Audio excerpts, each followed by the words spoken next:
Halo anak-anak, jadi hari ini kita akan mempelajari sifat-sifat fungsi komposisi. Menurut kalian, apa itu sifat-sifat fungsi komposisi? Dan apa saja contoh yang dapat kita temukan di dalam kehidupan sehari-hari? Sebelumnya, Ibu akan membantu kalian untuk menemukan sifat-sifat fungsi komposisi dalam kehidupan sehari-hari melalui beberapa penjelasan. Suatu fungsi dapat digabungkan dengan fungsi lain dengan syarat tertentu, sehingga menghasilkan fungsi baru. Fungsi baru hasil kombinasi dari fungsi-fungsi sebelumnya, inilah yang disebut komposisi fungsi atau fungsi komposisi.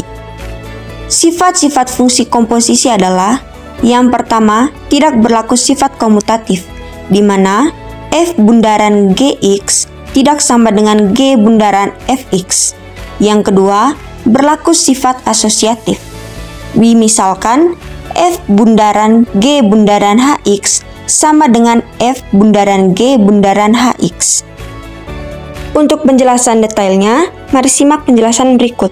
Sifat yang pertama, sesuai dengan gambar yang ada, kita misalkan fx dengan nasi dan gx adalah nori rumput laut. F bundaran Gx sama dengan Fgx, di mana kita akan mensubstitusikan fungsi Gx ke dalam fungsi Fx.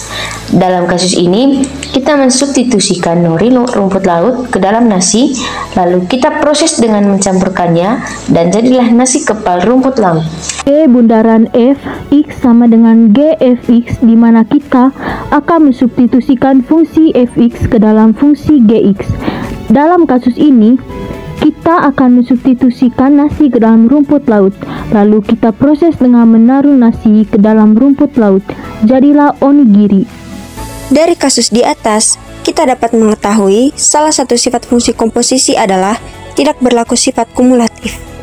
Sifat yang kedua, sesuai dengan gambar yang ada, kita misalkan fx dengan bubuk kopi, gx dengan air, dan hx dengan bubuk susu.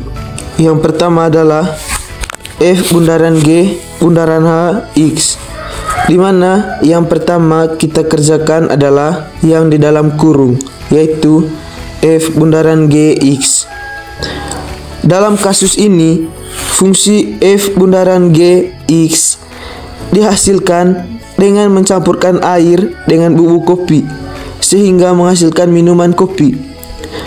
Lalu untuk menghasilkan fungsi f bundaran g bundaran hx, dalam kasus ini kita mencampurkan minuman kopi dengan bubuk susu sehingga menghasilkan minuman kopi susu.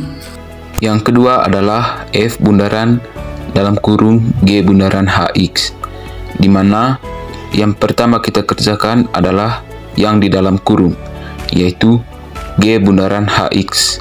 Dalam kasus ini, fungsi g bundaran hx dihasilkan dengan mencampurkan air dengan bubuk susu sehingga menghasilkan minuman susu. Lalu untuk menghasilkan fungsi f bundaran dalam kurung g bundaran hx, dalam kasus ini kita mencampurkan minuman susu dengan bubuk kopi sehingga menghasilkan minuman kopi susu. Dari kasus di atas kita dapat mengetahui salah satu sifat fungsi komposisi adalah bersifat asosiatif.